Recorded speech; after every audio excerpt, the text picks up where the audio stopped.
জলপাইগুড়িতে জমি হাঙরের দৌরাত্ম্য, আবর্জনা ফেলে নয়নজলি ভরাট, বারবার প্রশাসনকে জানিয়েও লাভই হয়নি বলেই অভিযোগ। আর এই নিয়ে ধূপগুড়িতেই শুরু রাজনৈতিক তরজা।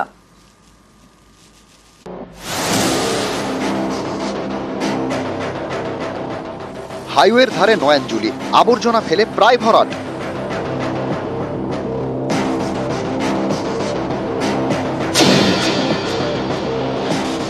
জলপাইগুড়ি পুরসভা 16 নম্বর ওয়ার্ড, এখানে 2 নম্বর ব্রিজ সংলগ্ন এলাকা। এখানেই এশিয়ান হাইওয়ের ধারে নয়নজলি ভরাট, আবর্জনা ফেলে জলাজমি ভরাট।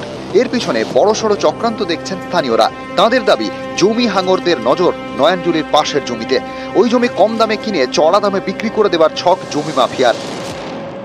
এভাবে কি সরকারি জলাশয় ভরাট করে নেওয়া যায়? পিছনেই তো জল এখন দেখা যাচ্ছে। না, সরকারি জলাশয় জমিতে জলাশয় তো ভরাট করে নেওয়া যায় না। কি দেখলেন আপনি? কি দেখলেন? আমি দেখলাম, এই যে আমিও এসে পথচারী হিসেবে যা দেখলাম, যে আপনারা যেটা হিসেবে বলবেন সেই হিসেবে যা দেখতে পাচ্ছি, সেই হিসাবে এখানে এইভাবে এটা অবৈধ একটা কাজ হচ্ছে। তবে শুধু নয়নজলি ভরাটি নয়, সমস্যা রয়েছে আরও। স্থানীয়দের অভিযোগ, আবর্জনায় আগুন ধরিয়ে দেওয়া হচ্ছে। এর জন্য ধোঁয়ায় ঢাকছে এলাকা। বারবার প্রশাসনকে জানিয়েও লাভ হয়নি বলে অভিযোগ। এর আগেও তো অনেকবার কমপ্লেন করছি, তাও এরকমই আর কি, কিচ্ছু হচ্ছে না। এখানে ওই ধোয়ার জন্য কাজ করা যায় না। একজন তো শরীরই খারাপ হয়ে গেছে। আগে তো বলছিলাম, আগে তো সকালবেলা এসে ফেলতো, বলার পরে এখন 2-3 বার কমপ্লেন করা হয়েছে। পুরসভাতেও যাওয়া কমপ্লেন করা হয়েছে, সেখান থেকেও কোনো কিছু হয়নি। তারপর এখন দেখি ভোরবেলা এসে ফেলাই দিয়ে চলে যায়।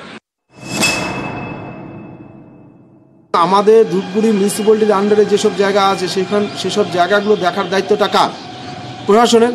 সেই প্রশাসন নির্বিকার দেখবেন যে প্রশাসনের কেউ ভাই কিংবা ভাস্তা কিংবা তার বন্ধু, তার দলীয় লোক, সেখানে তারা ওখানে সেই ব্যবস্থাটা করছে। তাই এখানে বলার নেই, কওয়ার নেই। তাই দিনের বেলায় সব কিছুই চলছে।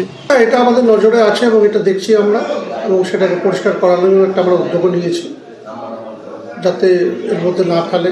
বা কাহারা রাত্রে ফেলছে সেটা তো আমাদের কাছে পার্টিকুলার সেরকম কিছু নেই, তবে আমরা পুলিশকেও বলেছি এবং এই ব্যাপারে আমরা নজর রাখছি যাতে এটা এই ধরনের কাজ না হোক। এই ব্যাপারে আমাদের কঠোর নজর আছে। এ নিয়ে ধূপগুড়ির ভূমি ও ভূমি রাজস্ব আধিকারিক জয়দীপ ঘোষ রায় জানান, এলাকাটি এশিয়ান হাইওয়ে অথরিটির নিজস্ব।